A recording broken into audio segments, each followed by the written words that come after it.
Hello, everyone, and welcome to the final episode of the Inspire series, where we have been discussing all things books, in particular picture books. We thought for this week we would go through and recap everything we've talked about over the last 7 weeks. Just to go through, rework it all, see if we still have the same thoughts. And welcome, Josh, Sarah, and Karen. I nearly forgot to say welcome to you. Hello, everyone. Michelle, unfortunately, can't be with us tonight, but you have these 3 experts. So, guys, are you ready to go? Yep. Yes. Okay. Week 1, we talked about, oops, I got the right piece. The features of a picture book, what we thought were the main features of a picture book. So, Sarah, you're right into picture books? Yeah. What I found really interesting actually was how the features of the picture book kind of take the books quite often beyond the pages, and how the different features kind of played into different experiences that readers and their audience had. So we've spoken a lot about picture books being used as a tool, and working in the classroom and also writing picture books. They've always just been this really kind of lovely visual area, and I've sort of spoken to the children about pictures, but I didn't actually realize until we started talking about the features and how they played out in the real world, just sort of how important they are. And just being used as a tool, it made me realize how much thought goes into the features within picture books. And actually, it doesn't matter which picture book you pick up, and we were sort of speaking about this, whatever the theme is, those features are always going to be there, and they're just hugely important for every child's experience within reading. Yeah, that's so very true. Josh, when what are you your say thoughts? features, what can you elaborate a little bit more? Yeah, so we were just talking about the different features that we find specifically within picture books. So it wasn't just the pictures, so we were talking about the themes, and we were talking about the sort of the creativity in the writing and the space that was given. I was talking a little bit about the different ways that pictures can be framed, which kind of take the eye to one place. So we're talking about the visuals of the features, but then we kind of went into as well different features of the different sort of wordings and themes, and experiences that those books offer beyond that story. There's obviously now in schools a lot of teachers are using books, and they're making up all these PDF worksheets to work with children on certain themes. So we were just kind of looking at the visuals, but then we kind of went beyond that, and we were like, well, actually there's some other features that are in picture books when it comes to the language and the communication, and just kind of beyond the words and the pictures. Yeah, well, obviously there's so much goes into it, and so much interplay is happening between obviously the wording, the pictures, the way it's laid out, the fonts used for the actual text, the way the illustrations, whether it's a 2-page spread or single-page spread, or whether it's just a lot of space between the illustration and the text, and how much space is actually used to convey a message. And it's like there are so many things that go into that then creates that end result for the feeling that picture book then creates for the child, or for the parent, or even for the teacher. Because I suppose in a way, for a teacher, when they're reading a book to a class, it's got to be easy to read. They've got to be able to see the text quickly to actually go, okay, this is what I'm reading, this is how I can show up the picture to the class and all that sort of stuff. So I think there's so much that goes into all the elements for a picture book. I mean, Karen, you would agree? Yeah, and the uniqueness of picture books is the fact that there's the interplay between the words and the images that no other form does, except maybe a magazine, but that's not a story. And so you'll even have where the writing may build up to a spread that when you turn the page is just a double spread of illustrations, because the writing has led up to that moment for the illustrator to do the aha moment. So there's a real dance between the two. And then even though you would say picture books are universal all over the world, so many pages, they are all images and words, culturally they can be different too. Because I think in the UK they tend to be a bit longer, don't they, Sarah? Yeah. And in words, and the style, the illustration can be more traditional. And then if you go to America, they have such diversity in their cultures too, that interplay changes again, and they tend to have a higher word count, whereas I think Australia and New Zealand are looking for lower. And because children are so visual, because they're given iPads and all sorts of things, the visual aspect of the picture book is so important for you even to get into the words. That cover's got to pull you in, and it's the title. So the writer has to choose the right title, and then the image has to draw the person, the parent, the child, whoever in. And it's interesting too what book a child would go for compared to what an adult would go for. Because that's a lot of the times it's the adults picking the books for the kids, isn't it? Yeah. Because when I first started writing kids books, no one told me what the guidelines were, what the basic parameters were. It has to be, in Australia, it's around about 36 pages. My books run at about 100. So I sort of broke all that rule, and the word count's nearly up to, I think some of the books are about 800 to 900 words per book, which is like, whoa, so it's like, I didn't realize there were sort of unwritten rules. In the UK, Sarah, what's roughly the page count? So this is what we were talking about as well when we talk about the features as well. We were saying then obviously there's this whole other world, like you say, where publishers absolutely demand something completely different, and if you want to submit to your picture book to a publisher, you've really got to know what the kind of technicality and the rules are. So here in the UK it's 32 pages, and for a children's picture book you're looking at no more than 500 words. They say kind of 400 is sort of the sweet spot, really, but 400 is kind of sweet spot, but 500 but no more.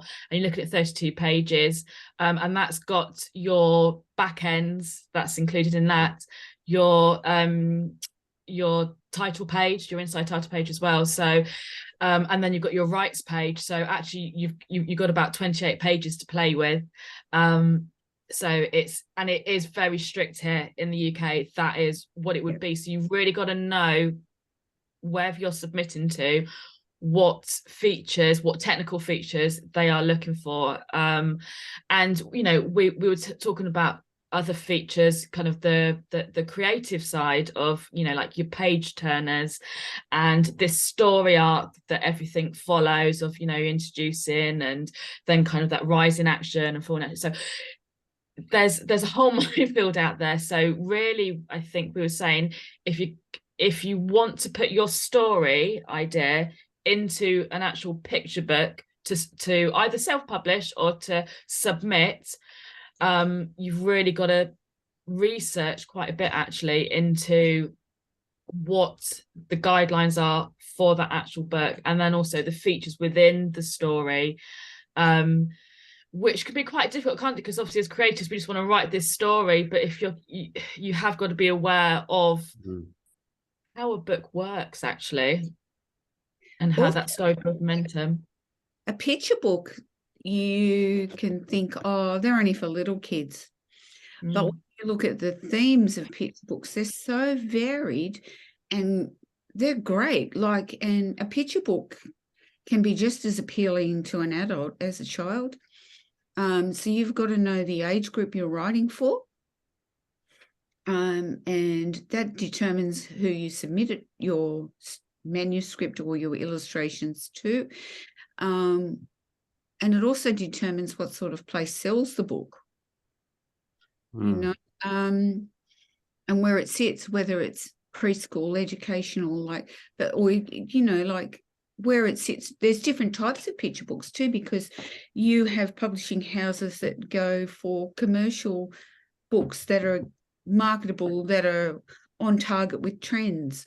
So it's unicorns or farts or dogs or whatever. And then you've got the literary picture books and where they fit. And then there's a whole line. And as you slot in, you've got your books, Josh and Sarah, that they help children. They're empowering children. So, you know, where there's no, you know, they're limitless with what you can do. You just have to know how you're going to do it, or work out how you're going to do it. Yes, yeah. And that's half the problem. You walk around with it in your head.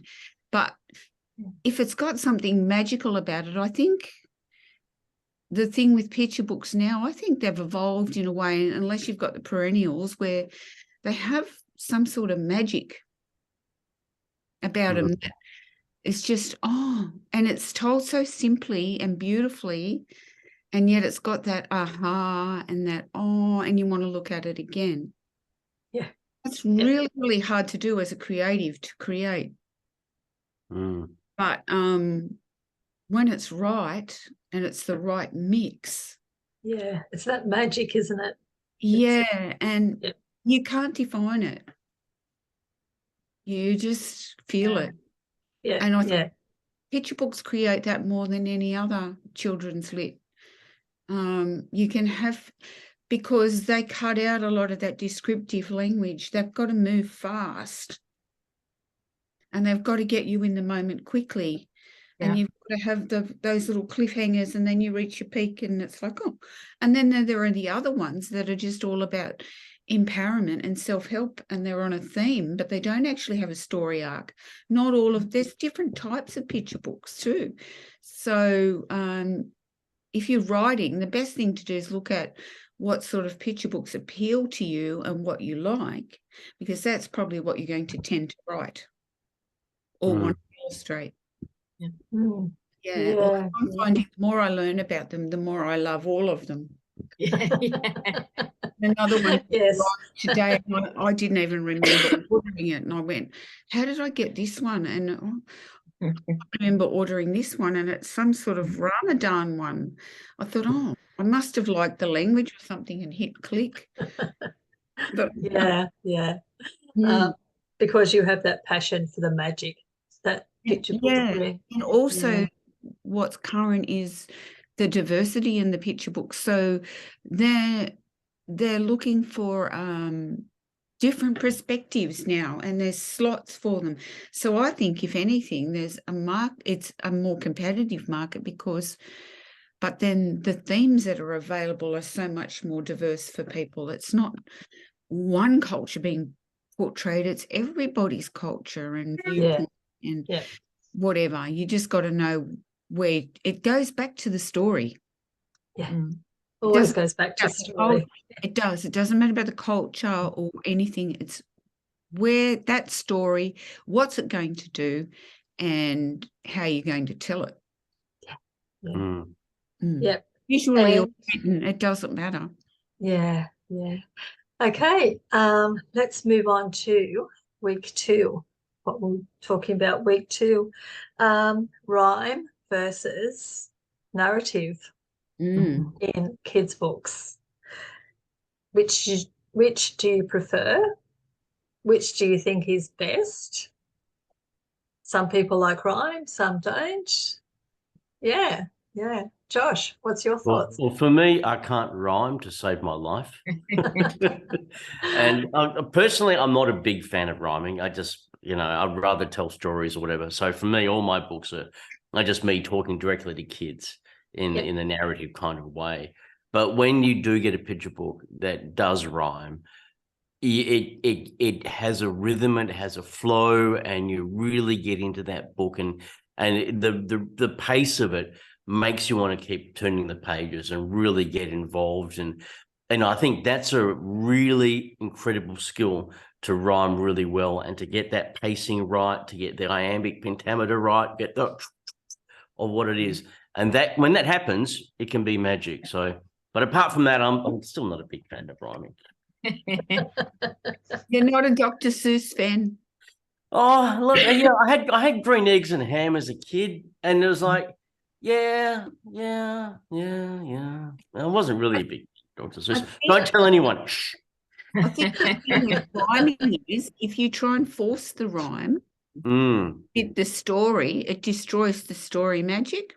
Yeah, exactly. And you can tell that, can't you? You can just go,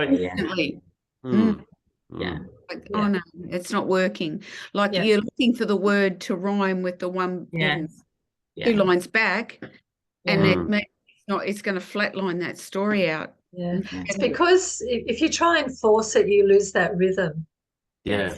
And if you don't have the rhythm to go with the rhyme, it just doesn't work. Yeah. Do you find that, Sarah?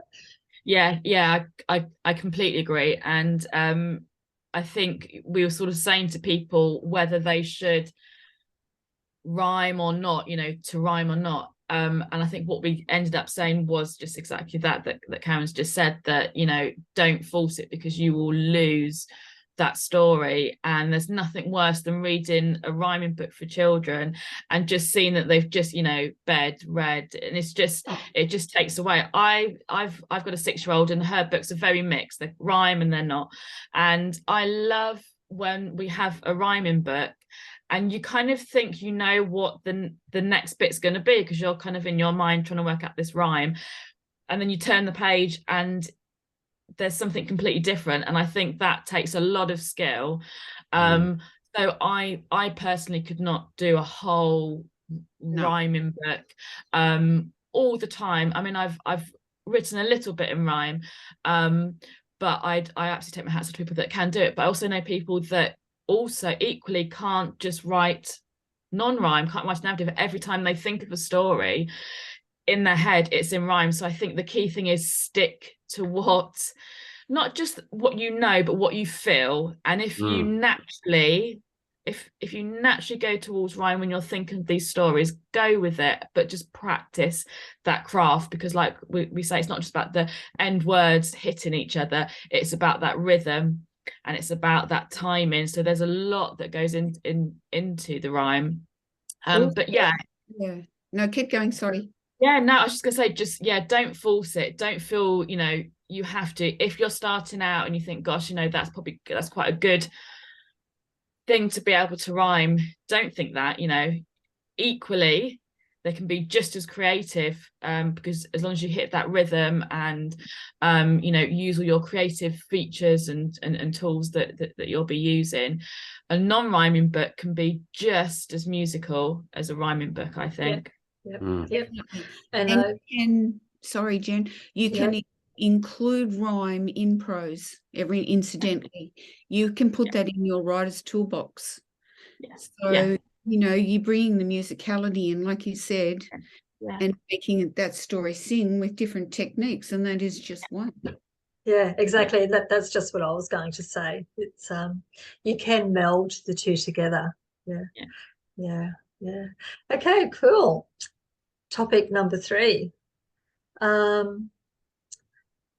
which was, how do picture books help develop children's literacy and language skills, verbal and written? So how do they help out kids with their learning of language? We did touch a little bit on this about the symbolic development, which is kind of a tool that obviously a lot of teachers use, about helping children in those early days of learning symbolic development. So that is kind of like picking up a cup and showing them a picture, and you start with the most concrete version of what a cup is, and then it can become quite abstract. But by the end of it, even in its abstract form, that child is understanding the word that's associated with that cup. And I think that is so important, and that's why picture books are obviously for the age range hugely important for their development, because it's helping with their language and their understanding of the world around them. I mean, you just cannot get any more sort of concrete than using a picture book to help children start to understand. And of course, with picture books, we start off on their reading journey, we read to them, so you know, they can start from day dot, starting to look at these pictures, but slowly putting it into context in the world that is around them, and you know, their kind of their community and the sort of context around them, so it just helps them with language and understanding from absolute day dot. So I just think it's so, their picture books are so important, which is why they're so prevalent in that very young age range. That's why, you know, we look at picture books when they're from like 3 up, because that is the key age when they are really starting to put what they see and their language skills together. The thing too with a picture book is, like, a child's world is quite small when they're born. It's really just their home and their backyard, and they might go to the shops or the park when they get a little bit older. And if you're reading to a child every day picture books from all over, you're bringing all sorts of worlds into their world, and you're growing their concepts and their mind and their exposure to things in a beautiful way that is organic, and it's helping them not only learn language, but it's learning about all sorts of different worlds. That can you imagine a child not read to, and they only know their home environment and nowhere else, and then they don't until they're 3, so they don't go to preschool. That's very narrow. But if you've read, you've just broadened their world so much more. And there's a study being done, like if you read to them, I think, and it's by the time they start school, the gap in the vocabulary is just incredible. They've just acquired so much more, because that's the other thing. In picture books, they're going to hear words they don't hear in everyday language. You know, they're going to hear all sorts of delicious words that, you know, nobody's going to say to them. Dad might say, you know, what would you like to eat now, or what would you like to drink, or, you know, you might talk about the dog or whatever, but you're going to have all sorts of magnificent ideas come out in picture books, words, and then they'll use those words. And when they understand, they use them in the right context, because my son used to do that all the time, and my daughter, and they go, where did they learn that? And it's because I read to them. And they just picked it up organically, and their vocab was incredible. Yeah, I think that's that space that the parent and child has when the parent reads to that child is such an important bonding time, and it's that safe space. And as the parent reads to the child, you know, it's even the parent go, do you know what that word means? Or, you know, I get the child to say the word, and then that in that space, they're learning that language. They're learning how to use words and language in a different way. And I'm always promoting that parents read to their kids, because a lot of parents don't, because of time. And something that surprised me, I was on the ABC a couple of years ago, and they were asking us a very question about parents reading to kids. And a lot of parents are actually scared to, because of their own literacy skills. They may read this book and not actually know what some of the words are. So then they feel inadequate reading to their kids. And I think that's something that never occurred to me. You know, it's just very strange. But yeah, that safe space of parents reading to their kids is so, so important.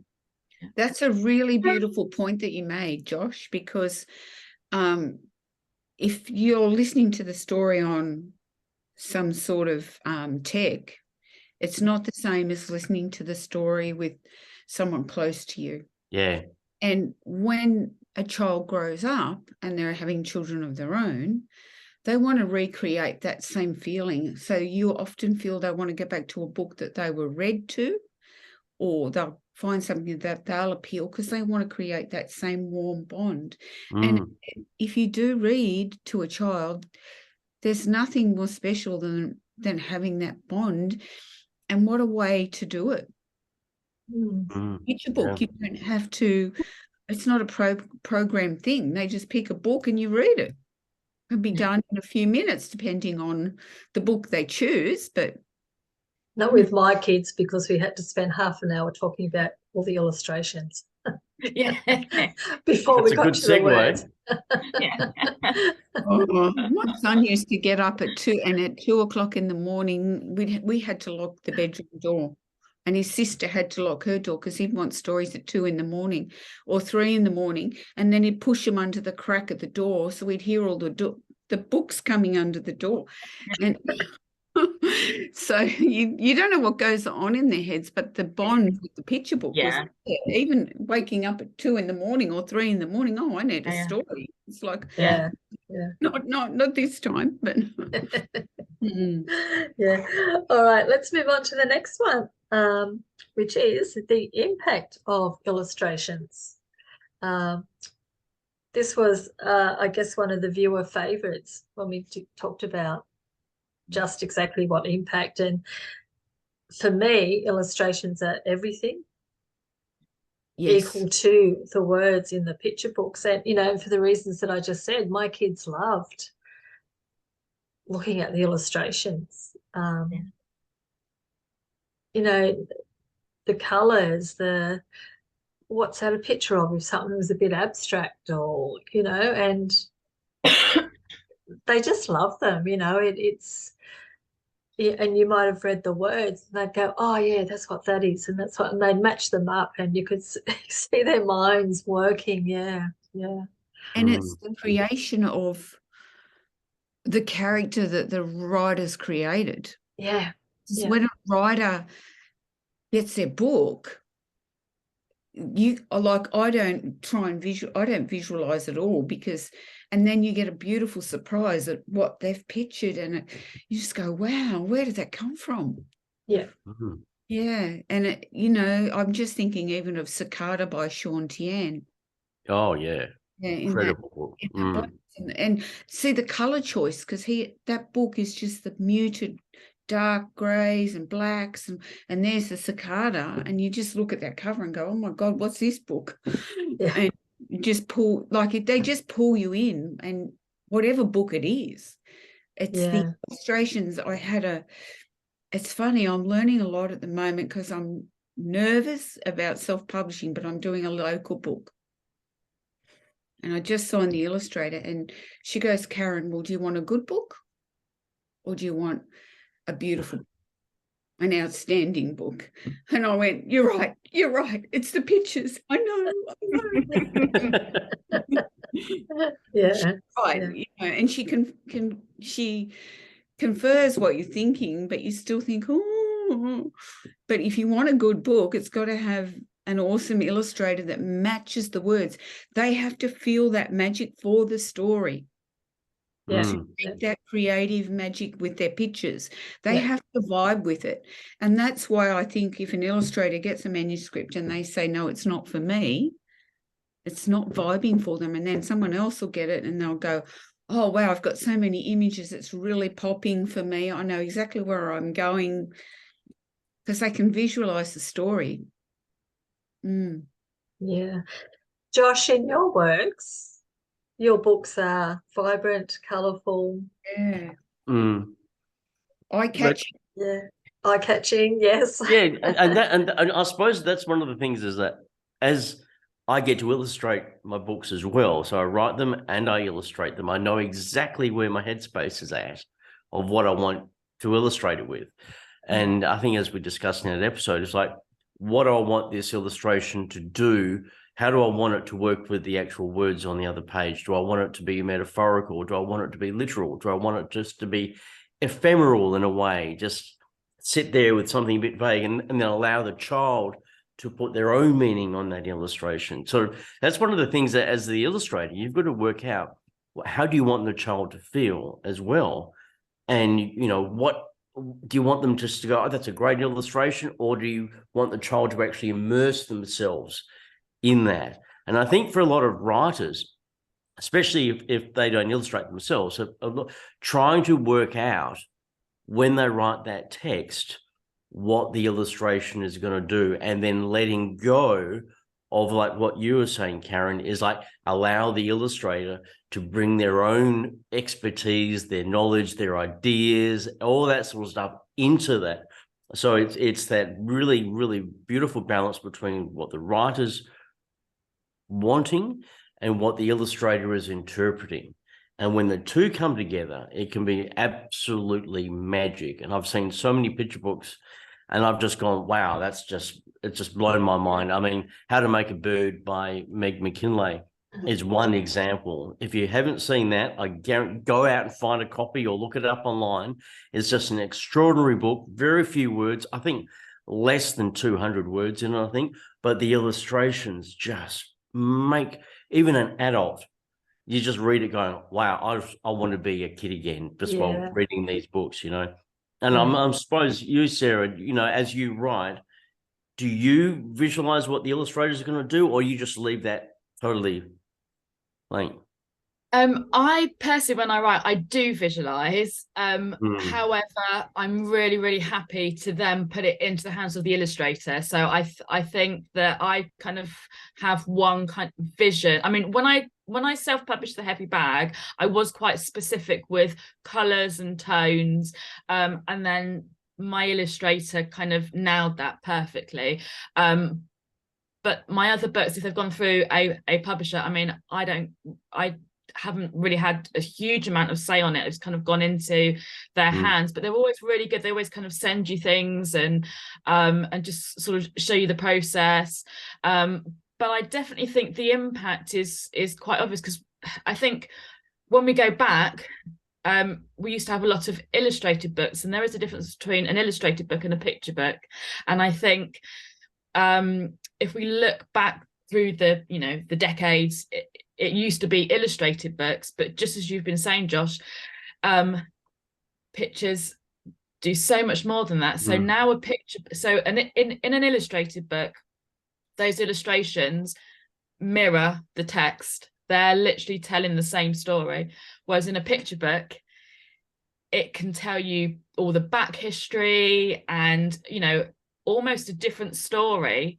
And that's the difference. And I think the rise of picture books and the kind of decline of illustrated books just shows the impact that it's making, because suddenly children are reading from the pictures as well, because obviously they're not always understanding the words. So that is the difference. And when we do look back, I mean, I'm a bit of a nerd and I did literature and at uni and stuff, and I was really interested by that because I didn't kind of really understand. But you know, when we were younger, you know, even just in the 80s, you know, I'm an 80s child, and I looked back at those books that I always thought were picture books, but they're actually just illustrated books, and the pictures actually just mirror that text. Whereas now a picture book, it's when the pictures have an equal importance to the text and can tell a backstory or a different story.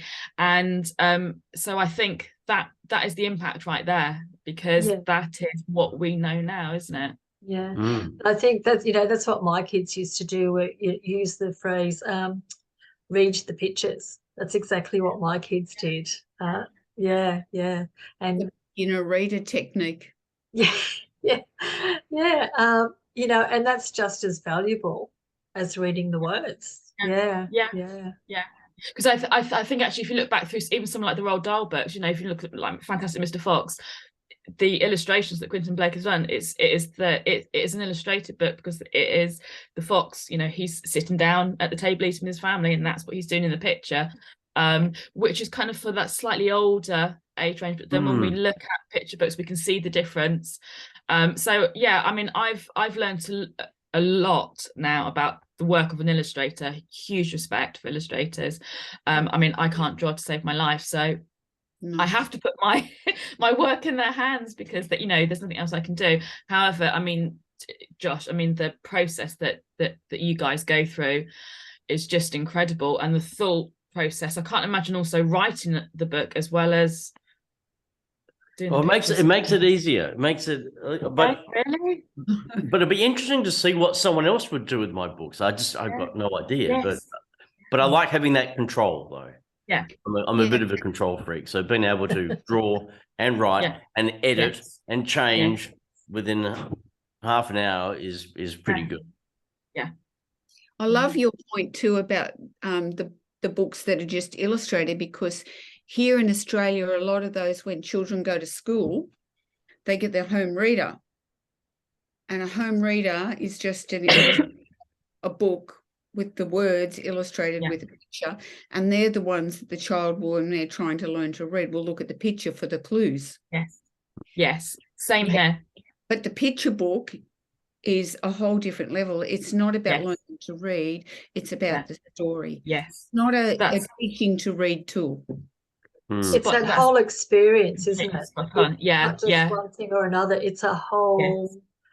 Yeah. And model. So I used to use them for models, like for writing too. Even though you don't think so, they can spur on writing activities. Because like in kindergarten, we would look at, like there was this peace book. It's really old, and I would get it out and it would have it was not a story arc, it was just a theme. And it would be different things that are peace.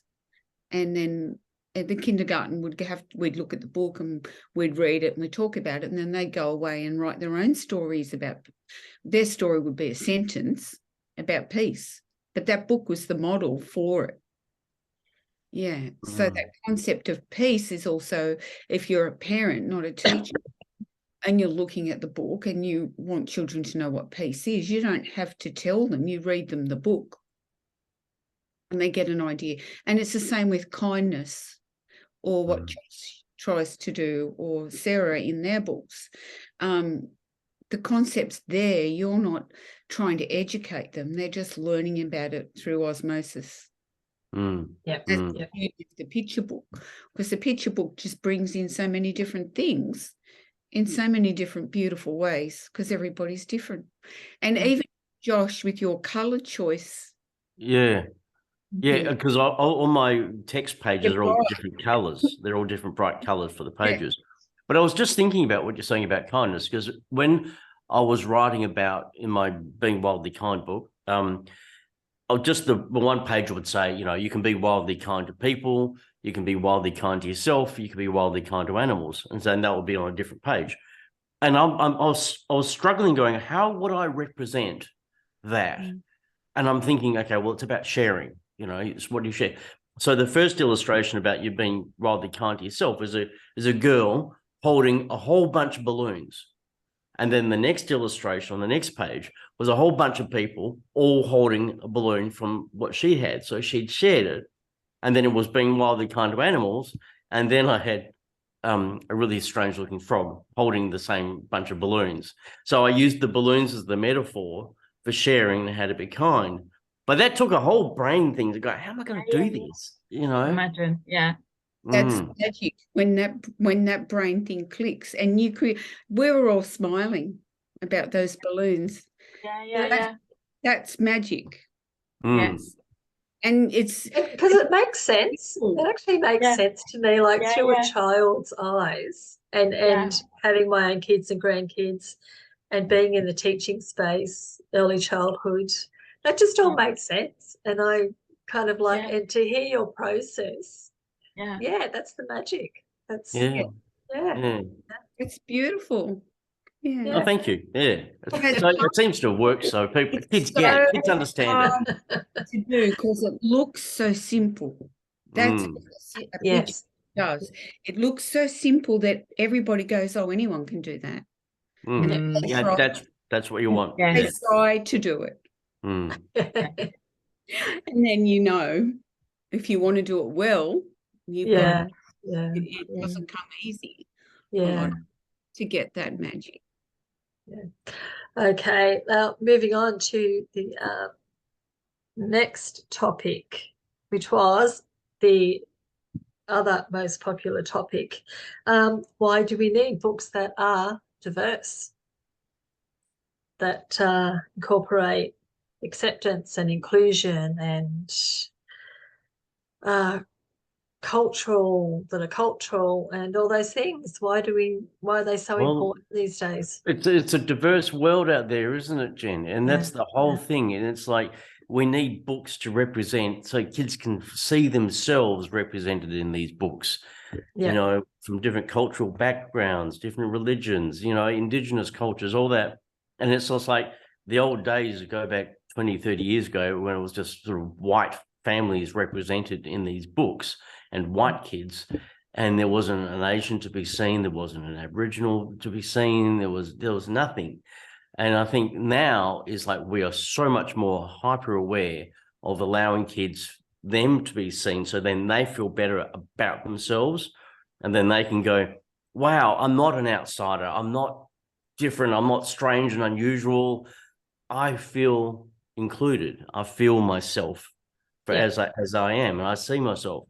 And I think that is so important, and it can only go further. And I think there's lots more space where we can write more inclusive books and have all that happening.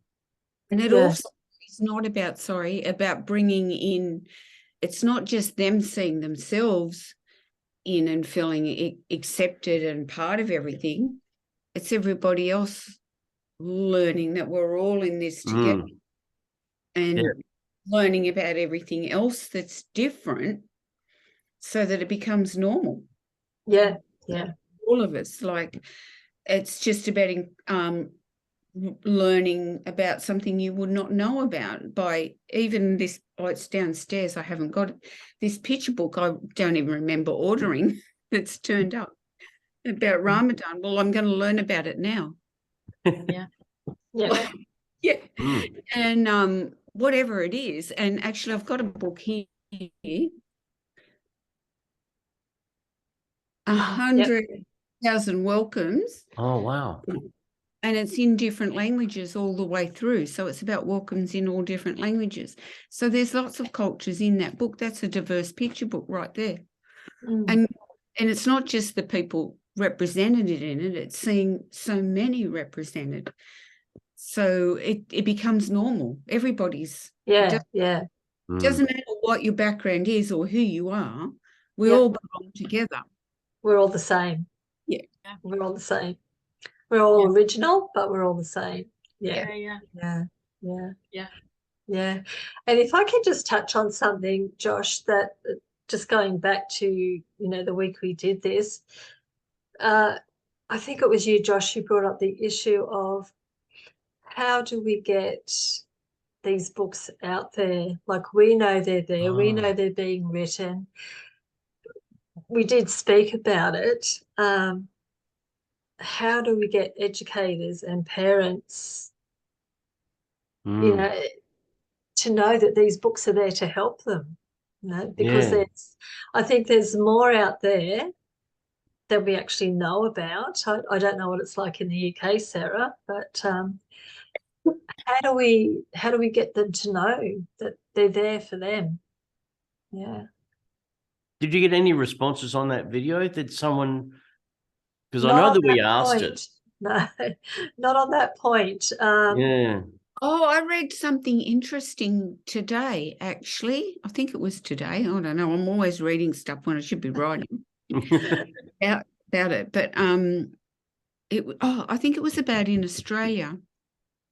No, it was actually about a comedian, Effie. There's a comedian in Australia. And it's the same with picture books, I think. She was from a migrant background and she became a famous comedian, and she sent up the migrant background through her comedy series.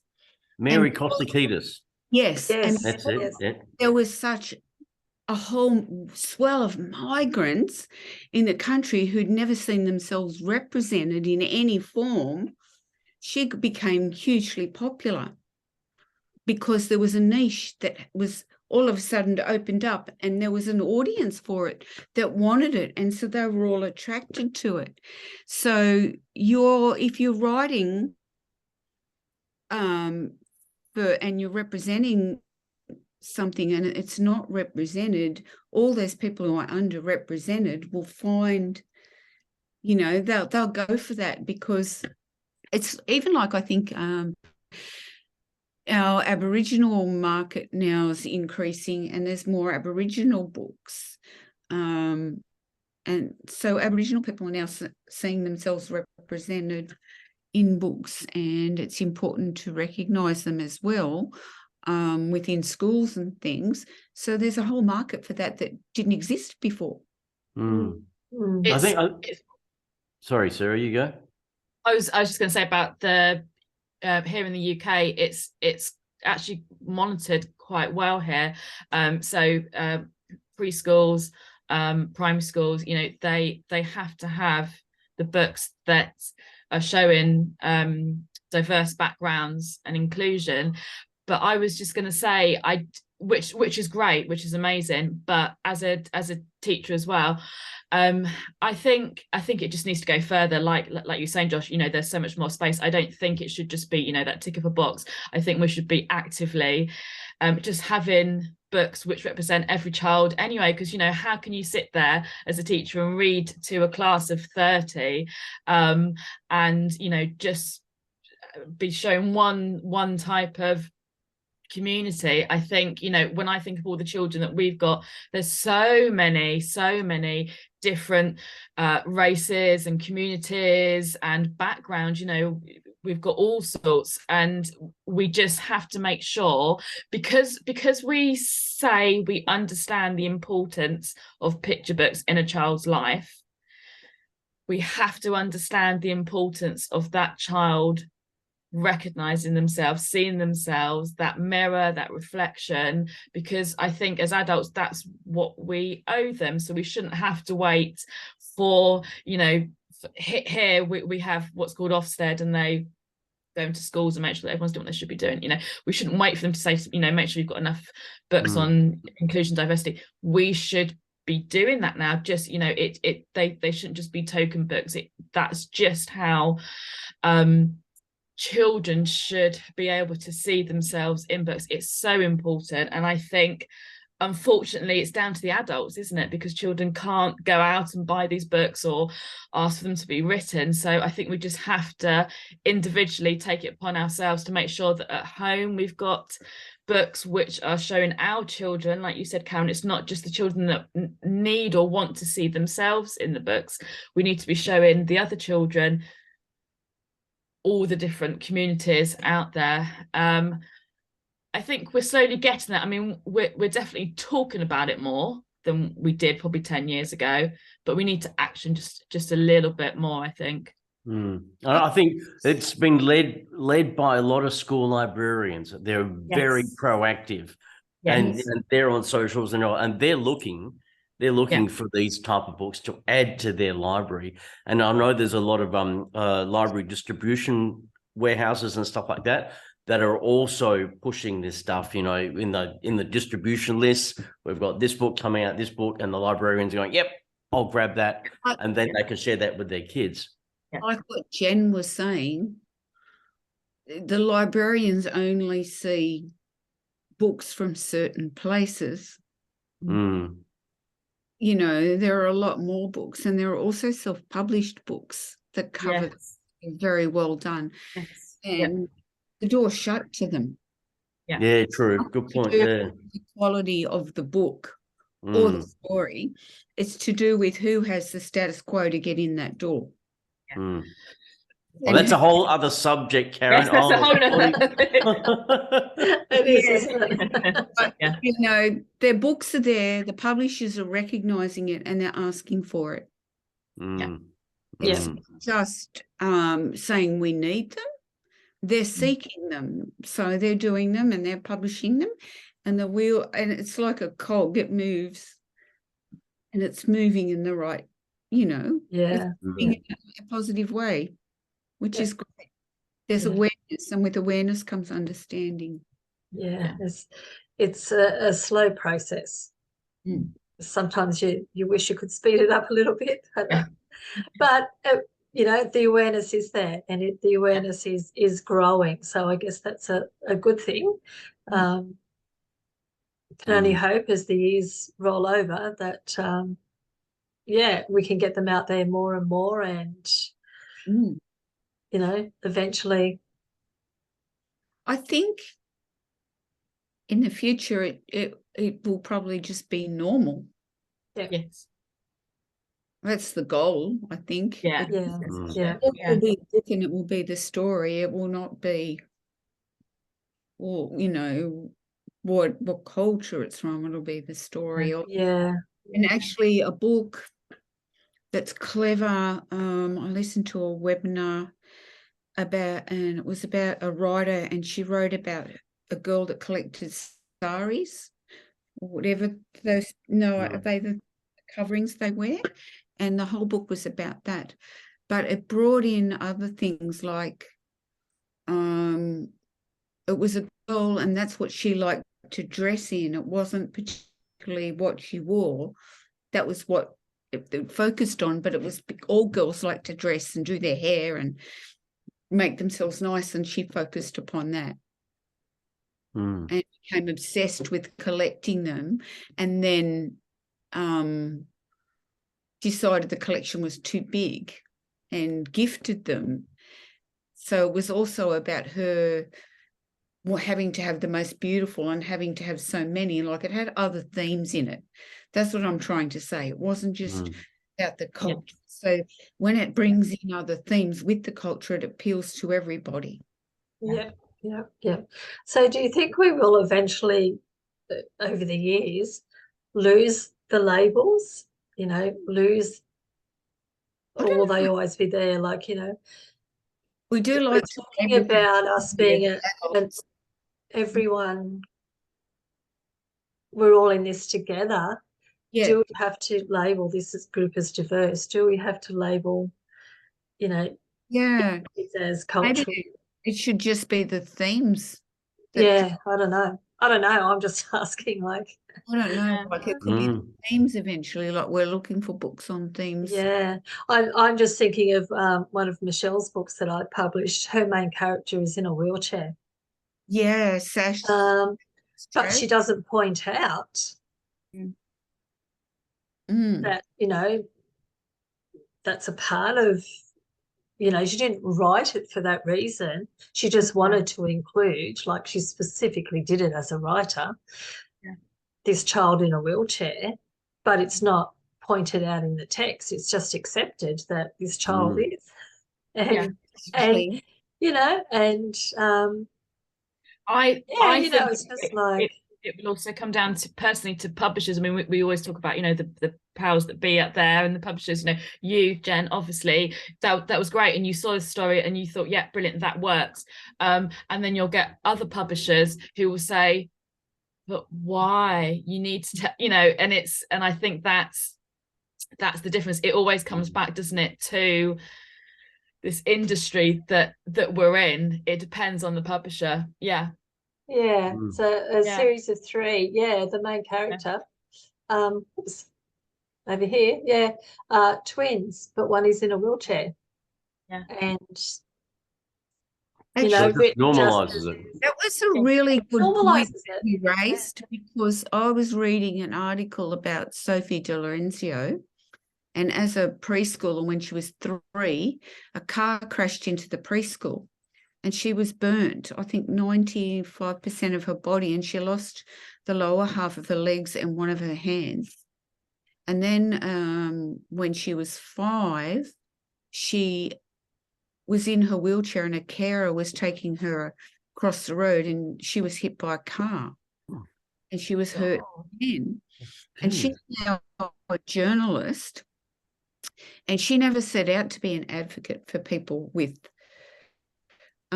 disabilities, but it's a bit like what Jen was saying, and it really stuck with me with what she said. People always tell me I'm an inspiration, and they're so inspired by my story, and because she is incredible. But she said, I do wake up every day in pain, but for me, I want to live. I love life, and I'm leading my best life. That's my goal, leading my best life like everybody else. She didn't seek out to be an advocate for other people put that on her.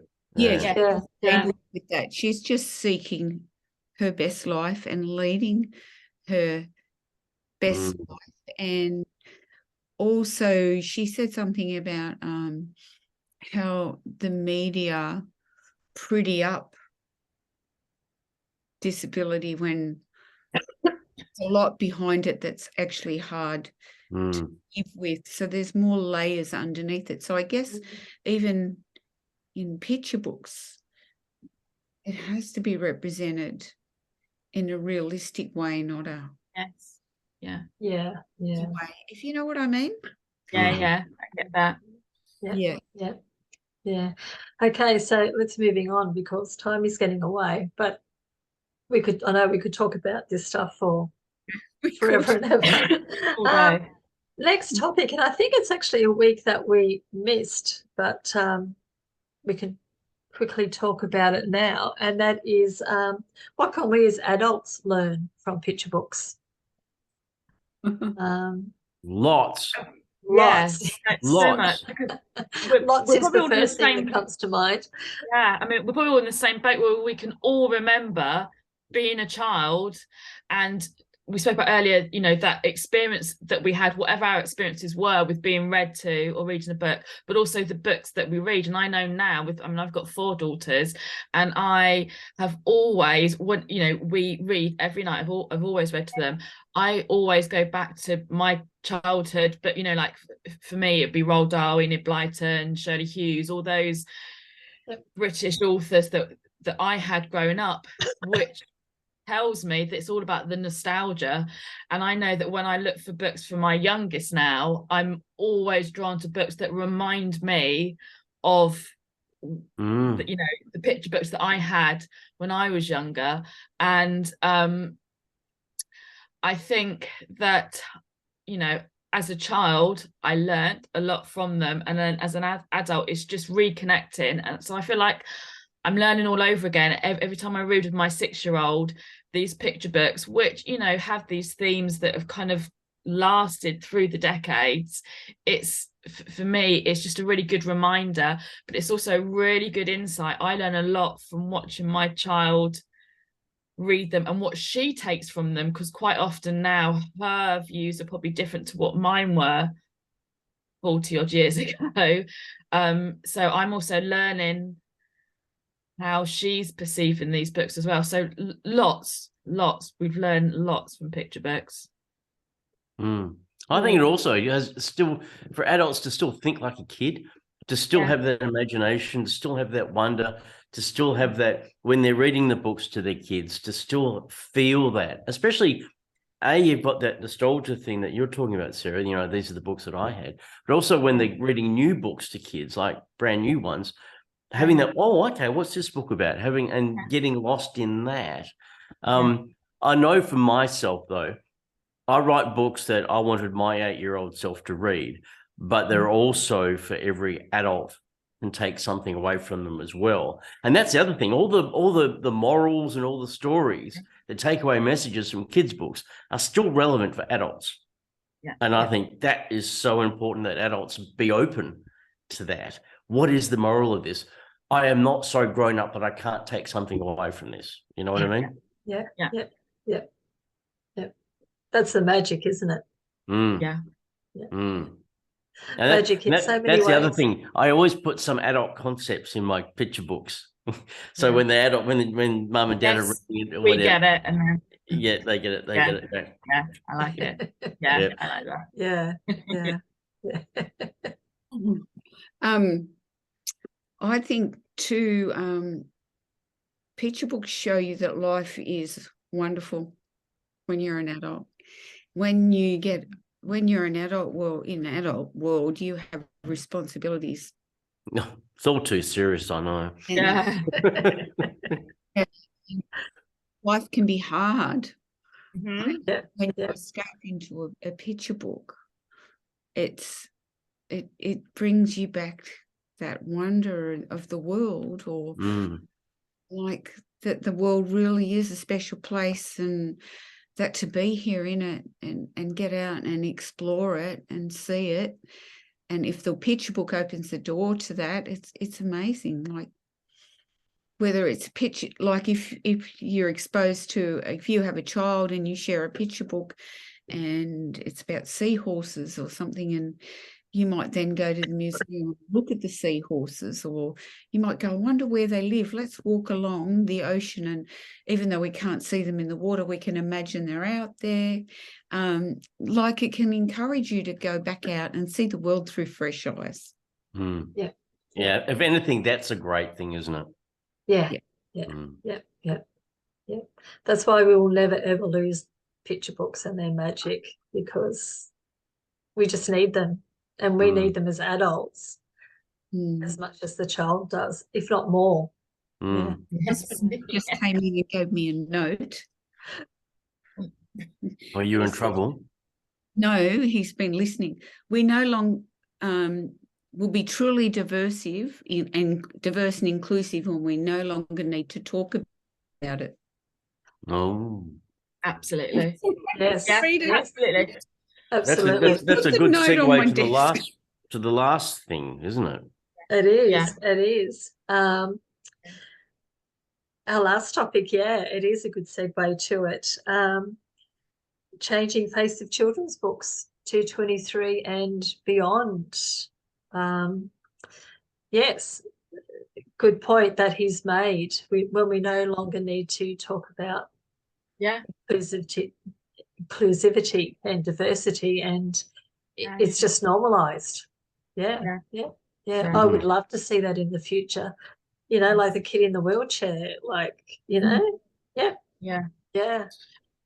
and I think more what we've spoke about is more sort of socially conscious themes are coming through for children. Like we're seeing children, at a younger age understanding, what it means to protest, and and what it means to be conscious of the planet, and and it's they're bringing in those themes. I mean, we also spoke about how it's different from market to market. So I'm here in the UK, you guys in Australia, we have an agent who's in France, and we were just sort of saying that you guys are coming into this cell book thing, social and emotional learning. We've probably been in it, I reckon, about a year longer than you.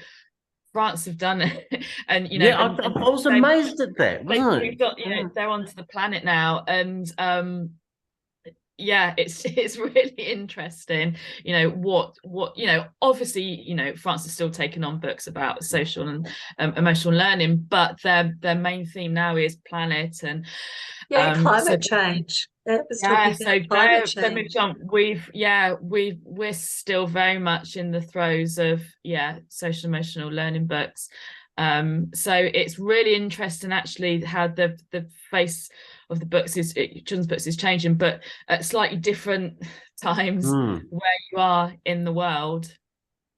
I think too there's a niche for books that take children away from all of that and just take them back into a magical fun story, whether it's about a thingamajig or whatever. We'll probably come back. I think there will always be that. We'll come back to that. So everything's not always so serious. Yes. We'll come back to like the Famous Five and really interesting, surprising. That they did a survey, and it seems in Australia, people who are self-published can make more money than someone who's trade published with a picture book if it's successful. Okay. But a lot of hard work would have to go on behind the scenes for that, though, Karen, wouldn't it? Yeah, I think anybody would have it was one of those publishing magazines that I subscribe to. But I think too it would be more if it's a celebrity or somebody that does it that way too. They already have a net. Don't talk to me about celebrities and their picture books. Is it the same in Australia? Because it's a huge topic here at the moment of celebrities are just doling out children's books, with their ghostwriters, and it's just I think David Williams comes to mind. Yes. There's a big kind of uproar and anti, and it's for us we'll have some kind of there'll be like a celebrity game show and something they've brought out a children's book, and there's just no space for for a market that's so incredibly tiny. Was it like 0.3% or something of people actually get published, and then you have all the celebrities come in? I mean, can you imagine that's leaving us like 0.01? I know. It does feel hugely unfair, especially when we know how hard we work and how hard other authors work and consciously as well, you know, for everybody. And then a celebrity just comes along and just does a picture book, and that's the market. It wasn't even their idea. No, ghostwriter. But if they write it and it's in their niche and they do that, I think kudos to them. Like it's part of their creative thing via what they do. It's already part of their life. But I don't think ghostwriting that's not fair to the person who really wrote it. Because all the ideas are out there for anybody to grab. And like, if you look at what's popular, when unicorns were popular, so many people, that idea was there and so many people were grabbing it, but only so many got published. Yeah. You know, whereas there would have been dozens. So that's interesting. Yeah. But Josh, do you still see your books happening in 225? I would like to as think in the theme. As a theme. Yeah. I think there's always going to be a place for social emotional learning in some way. You know, I think, you know, the American author Todd Parr, he was doing this almost 10 years ago, and his books are always going to be successful, always be popular, because it's like when a parent buys these books, they're going to buy one of a magical unicorn, one of something, and one that involves how to understand their emotions. So it's always going to be part of the toolkit that a parent's going to have. So I think the social emotional learning, all that sort of stuff will always be there. It might get bigger. Hopefully in Australia it'll get bigger, and then it may sort of get a bit smaller. But I think it's always going to have a place. Definitely. I think as we become more of an aware society and we realize that we've actually got to be teaching this, not just in school, but at home, and then parents need the easiest tools they can get to be able to do it themselves, because parents, as we all know, don't even know about their own emotions. So if they can do it through a kid's book, that's so much easier. Yeah. Sarah, do you think you will keep writing along those lines, or will you be changing it to into climate change? Or I mean, I think that I'm always drawn to the sort of sell book route, just because that's natural within me. Like we talk about rhyme, you know, kind of write where you're kind of naturally drawn. So I'm definitely there. I mean, I have written a book about climate change, but that's through a publisher in France, and that was their specific topic, and then they wanted me to write the book to that specific topic. So that's what I've done. It's going to be a bilingual book. So I've actually really enjoyed it, and there's been a lot of referencing that I've had to do and a lot of research, and I've learned a lot. So that was really interesting, something a little bit different for me. But I think naturally I'm just drawn to writing sell books. Yeah. What about you, Karen? I tend to go by what I'm drawn to, I don't go by what I think I should write or what I think they're seeking, which maybe is to my detriment, I think, but I just go by what calls me. And that's the only way you can do it, Karen. It really is, isn't it? Yeah. What calls you? Yeah. Nature, animals, heart stories, something that connects to me in some way, and what I'm interested in, or what I love, or what I'm curious about. But not necessarily anything on a particular topic. Yeah. I think, you know, you use the word connect there, and I think that's really important as a writer, as a reader. It doesn't matter whether it's now or in 225, we have to have that connection to story. It's got to, you know, you've got to feel it. You've got to connect with it. Yeah, you know, and it doesn't matter what the genre is. It doesn't matter what the theme is. Yeah. It's got it. For me, it's the heart. Yeah. Always led by the heart. Yeah, yeah, yeah. It's a good guidance measure, isn't it, Karen? Yeah. Mm. Yeah, yeah, Mm. yeah. Yeah, and I think you're the same, Sarah. So Yeah. and I guess we'll end on that note. Wonderful. Brilliant. The magic of picture books that, you know, we write from our heart, that we feel, and yeah, that is the magic of them, isn't it? Regardless of what theme, what genre, whether we're talking about diversity, you know, yeah. Picture books are magic, purely magic, and that's why we're all here. So thank you, Josh. Thank you, Sarah. Thank you, Karen, for being a part of this. Our final one for a little while. Then maybe a second series. So thank you, guys, for all your expert input, your inspiration, your guidance. I'm sure those who watch will be really, really totally inspired by everything that you've said. So thank you, and we will chat again soon. Thank you for having us. Thank you. You're welcome. It's been wonderful.